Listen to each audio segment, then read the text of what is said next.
to the Faith Ties Podcast. My name is Tyler Bublitz, and welcome back to the 17th Sunday after Pentecost for the week of October 2nd, 2022. I'm excited to have you here. I'm excited to dig into this week's podcast, and I'm excited because, wow, where has the year gone? We are already into these Sundays in October. It's crazy to think about that. Here we are in that changing time. We're definitely now in that shoulder season. If you're in the southern hemisphere, heading into summer, and if you're in the northern hemisphere, heading into winter, this middle season either called spring or fall. And it's interesting to kind of be in these shoulder seasons as we are then also in the last few Sundays of Luke. By the end of November, we will be transitioning into Matthew. So we kind of have these difficult texts coming at us right here at the end, some things to make us continue to think and continue to slog through some of these difficult texts, and this week is no different. But we have to look at last week's question, which is kind of funny because I didn't exactly give a direct question, but I kind of had something at the beginning. As we approach episode 250, which now this will be episode 248, and nearly 5 years of the podcast, would people appreciate an episode of me kind of digging into a little bit more of behind the scenes and hear a little bit more details on the podcast? And this is something I'm still waiting to hear some more responses on. I'm kind of leaning toward I'll try doing it, partially because I think there's some things as I've reflected a little bit on this and as I've been thinking about what has this podcast all meant, what has it all accomplished, not only for me, but just in growing in faith and growing in this understanding. And yes, continuing to solidify that I feel like this is more and more, it should be something that's talked about more. I think there's things that I think I need to probably open up a little bit more about and kind of talk a little bit about, and not necessarily purely just for my own healing, but also for others to kind of recognize that there is some value to what we can be doing when going through scripture this intentionally and this often. And I think it's one of those things that I'm hoping can be used as a motivator to kind of continue to dig in. And I think that's one of the things that, again, this podcast has the potential of doing, is getting people into the scriptures one additional time other than Sunday morning. And that can be a huge impact on our lives. And I kind of would actually enjoy kind of telling a little bit of that story and how it's impacted me in ways that I never expected 5 years ago when I first started this. So I'm leaning toward I'll probably do something, and I'll probably be after 250 episodes, but I'd still love to hear your kind of feedback on that and what you think about that. But this week we have a lot of texts. We have some really fun places to go. We have something that I've kind of been thinking about, and I think I've talked a little bit about before in the past, but I want to dig a little bit deeper into, especially that there's been some more research going into it, and we get to talk about one of the fascinating creatures on this planet that people seem to really enjoy, elephants. So buckle in, let's hang tight, and let's get into these texts this week. The alternative reading from the Old Testament, we actually have two from Lamentations this week. So first, Lamentations 1 through 6. We have to remember the book of Lamentations here is a lament talking about the fall of Jerusalem, that Babylon has come in, they have destroyed the city, and so now you're having this lament, this cry out to God, this pain that we get. And especially here in chapter 1, you get this image of a woman weeping over the city. And as she's being exiled out of the city or having to leave the city forcibly, and the grief that this has been, that this is something that, God has promised, that God has said that it was going to happen. And it's kind of this lament of, oh, this hurts, that this suddenly is being stripped from us. And then as you get into the second reading of Lamentations chapter 3, verses 19 through 26, you kind of have a little bit of that continuing of that, but there is a little hope coming in here. Starting in verse 22, the steadfast love of the Lord never ceases. His mercies never come to an end. They are new every morning. Great is your faithfulness. The Lord is my portion, says my soul. Therefore I will hope in him. So in this text, in this book of lament and how difficult all of this is the recognition of how God continues to provide hope, and that the trust of how God will provide a way and will get us through these difficult situations, but also recognizing that it's through God that our salvation is recognized and able to happen. And it's this beautiful text of then giving hope in a very difficult situation. The psalm that goes with that is Psalm 137. And this is, again, this lament, remembering Zion, remembering Jerusalem, and remembering how they were having to leave this place. And the author of this psalm trying to remind the people, to remind us of how difficult it was, and watching the devastation of Jerusalem fall, having it being absolutely destroyed and being exiled out of there.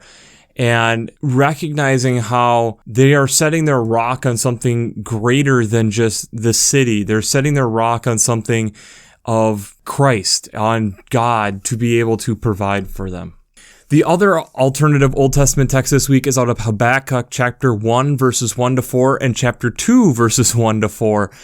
This is an interesting place where you have the author recognizing that this is before the Babylonians have come in and destroyed Jerusalem, but recognizing that there is a lot of idol worship, there's a lot of injustice, and instead of necessarily putting it to blame, it's the questions on why is God allowing this to happen? Why is there so much evil in the world? Why is God allowing all this trouble? And we get then the response in chapter 2 that God's saying, I am seeing this. I am seeing the pain that's going on.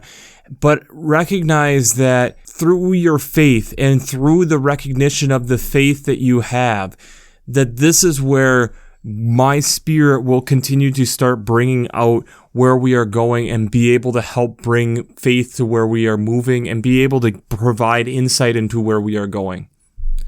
The psalm that goes with that then is Psalm 37 verses 1 to 9. This psalm is then recognizing that as long as we are trusting in the Lord and delighting in what God is doing and committing to who Christ is, that this is going to allow the light within us to shine, and thus being able to propel us and guide us into the places on where God is wanting us to be. That this is the undeniable thing that's going to change us, is this recognition and faith in who God is and moving us forward in that direction.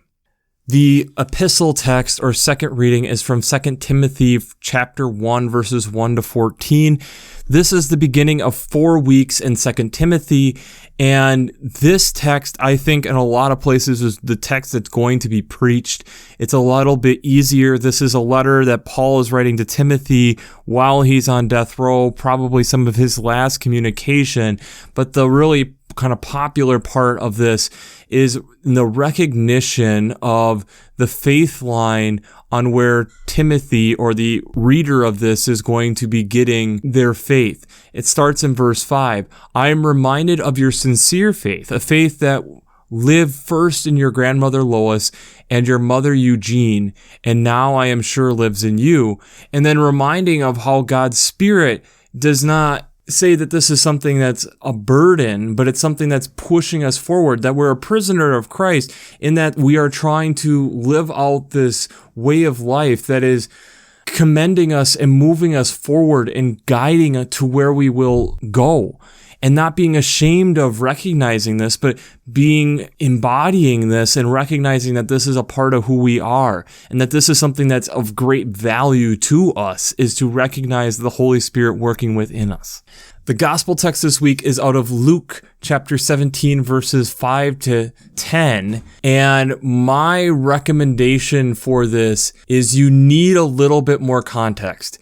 And so I would say begin with those first 4 verses. And it's the disciples who are coming to him and they're wondering how many times in a way should they forgive. They're kind of wondering about some of this stuff and when they're caused to stumble. You get this recognition in verse 2 then of a millstone being hung around their neck and being thrown in the sea. One of the things that's easy to overlook is that the milling would have been done by females in this culture at this time, so this would have been a very humiliating death. Something that not only are you being thrown into the sea with a huge millstone that's going to cause you to sink, but you're being brought down by something of the women's labor where, again, at this time and in this place, the culture didn't look at women in the same regard as they do here and now. And so then they're asking Jesus, how many times do we forgive? And this is where Jesus says, not 7 times, but 77 times. And that he's asking for faith. And that's where then you begin in verse 5, where the apostles are asking for then an increase in their faith.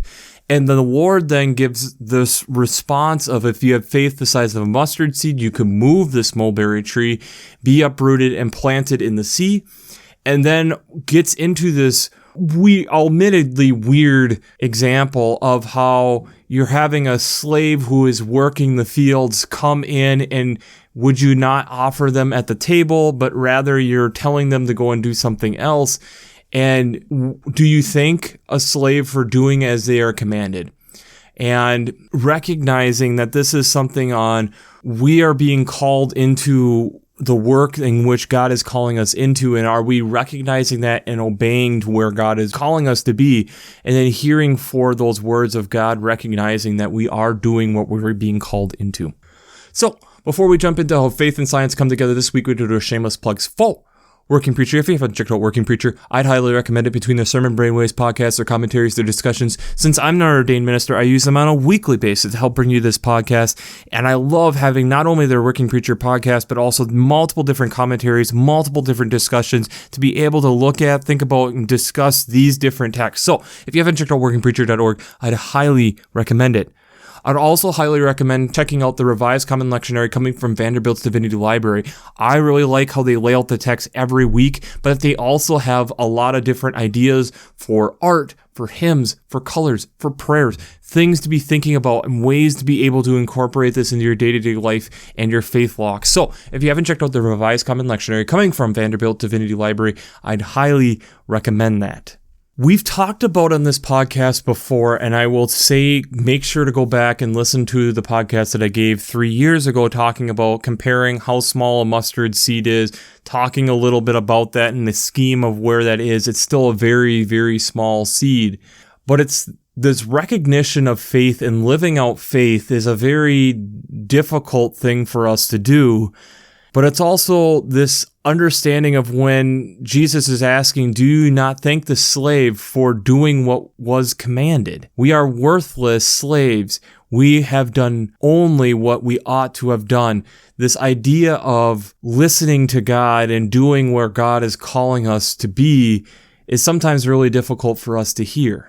It's very difficult for us to live out, but it also plays into a little bit of what the 2 Timothy text is also talking about, of how faith is passed on and the examples of faith and how important that is in order for the faith to continue. And I think in a lot of ways, and where the church is at, that's one of the things that we are wrestling with right now. I know as a youth ministry person, there is plenty of times where I have people coming and talking to me about where are the youth, or the youth should be doing X, Y, or Z. And in doing that, it makes it sometimes very difficult to be able to explain that this isn't just something that we're giving for the youth to do, that this should be something that they are joining in on. And like I tipped my hand a little bit earlier, I think there are no better examples of this than elephants, specifically African elephants.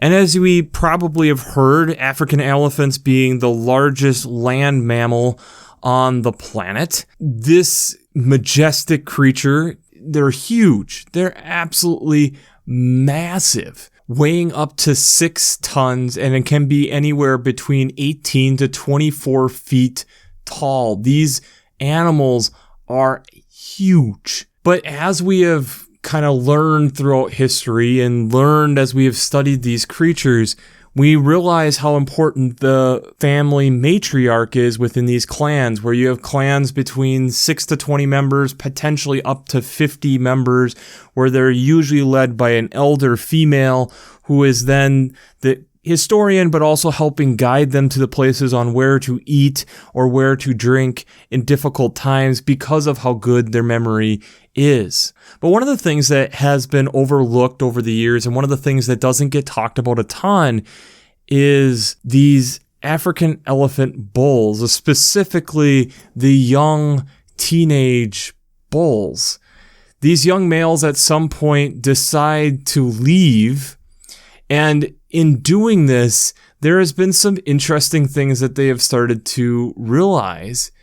Is a lot of these young males come out and are in musk, as they discuss. And musk is this time when they're between the ages of 15 and 18 years old, so they're becoming sexually mature and can continue into their 20s, and they're having all these hormones.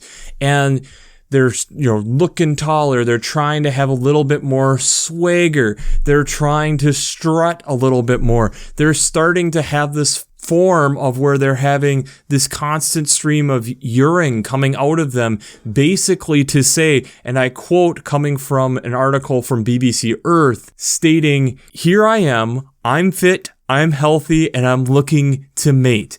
So this is this idea of look at me, this idea of I am ready to go, I know what I need to do, and males will end up leaving the clan. It is very typical for African elephants to have where there may be some small bull male groups, but otherwise they're somewhat have always been seen as fairly much loner groups. Maybe a couple together, but not necessarily interacting with the group per se outside of breeding season due to that. But one of the things that they have started to notice is that this is not exactly the case, and I'll attach some articles down below.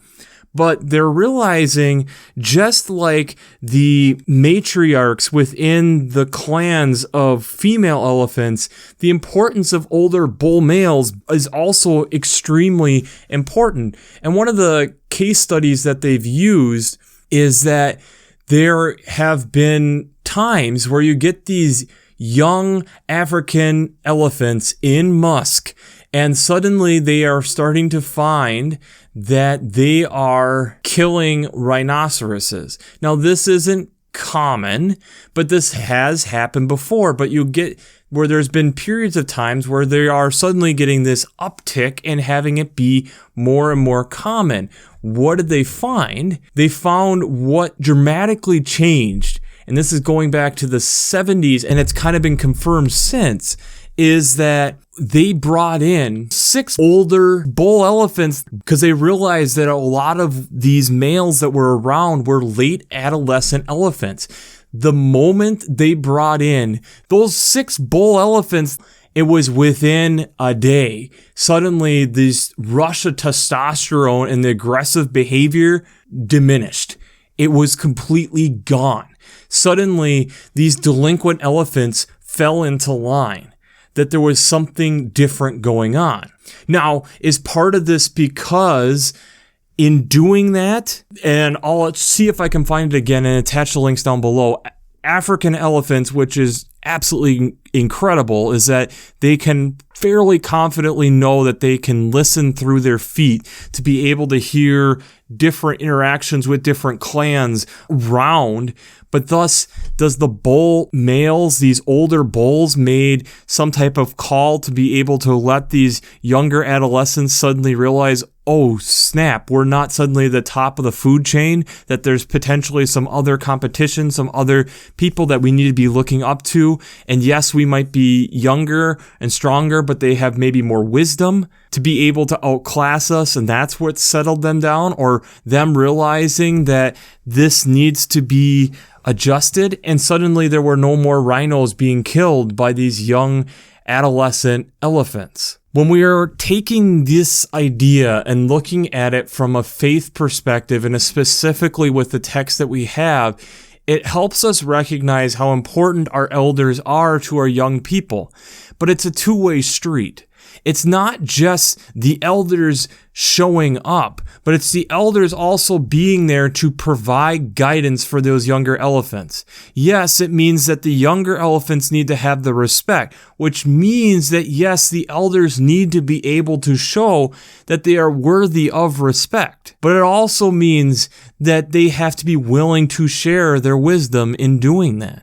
And this is what gets so interesting when you start looking at these texts. Habakkuk talking about how we need to live our lives in a righteous way to be able to show our faith. The hope that comes from this devastation out of Lamentations, the great is our faithfulness, the wisdom that is able to come with that, the recognition to be able to get to that point when things are going crazy. And as being a youth director, there are plenty of times when I talk to young people that they are wrestling with these ideas. They're wrestling with, what does this mean? And our lives at that age just seem to be moving so fast. And sometimes having the wisdom to be able to recognize life will be okay is super important. The recognition of the generations of faith that is talked about here in 2 Timothy are critical. But it's also this recognition and talking about how we can all be that. We can be the apostle or the teacher to help with those who are going through things. We can be the person who helps walk alongside them.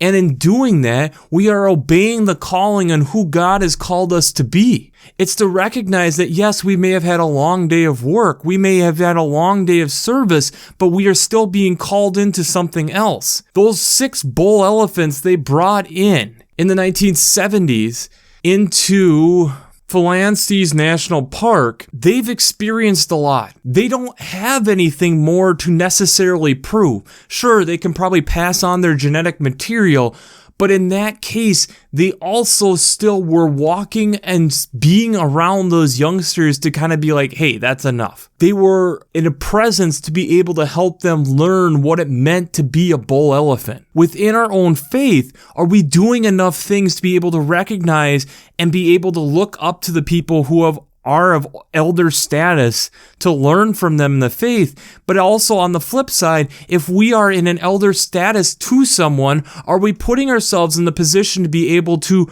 share our faith, to share our experiences, to be able to help younger bull elephants or younger female elephants, calf elephants, be able to recognize there are going to be struggles in this. There are going to be times like when Jerusalem is falling, but remember the promises that God has made to us. Remember these, because God has said these. God has fulfilled them. We fell short, and God will continue to provide in them. How often and how quickly we are to forget these things. Yes, we might as youngsters wander off and try doing it on our own, may be hopped up on our own hormones, but then are we walking the faith out as people of the faith enough to have people recognize that we are living in our lives in a way that's different enough to, one, have respect, and two, to ask? Where the church is, in my opinion, in a lot of ways, is that we are failing on both fronts. Yes, there is a lot of ways where we're not connecting with our young people where they are at to make it so it isn't as relatable to them as it should be. But then we are also failing in the aspect that we aren't willing to walk out the faith in a way that actually shows that this is making a difference in our lives, much less be willing and able to talk about it in a respectful way, being willing and able to recognize and show that our lives are different in some way. These are things that I feel as a global church we are struggling with, at least here in the United States. I guess I can't say global church because there are places on the globe where the church is expanding. Here in the United States, this is something we desperately struggle with. We are wondering why these young adolescent elephants are running around and killing rhinos, but no one wants to go up and talk. No one wants to go and be able to walk alongside them and help them. They would much rather sit in their own groups and complain about them.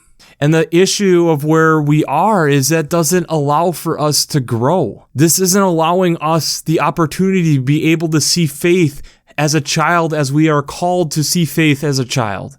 And it doesn't allow us to be able to see the wisdom of the experience that God has provided us and be able to share that legacy with the generations to be able to pass it along. As we are coming out of this long pandemic, as we are looking to reconnect with people, how well are we actually reconnecting with multiple generations? How well are we connecting with people who aren't necessarily the people we normally go and talk to?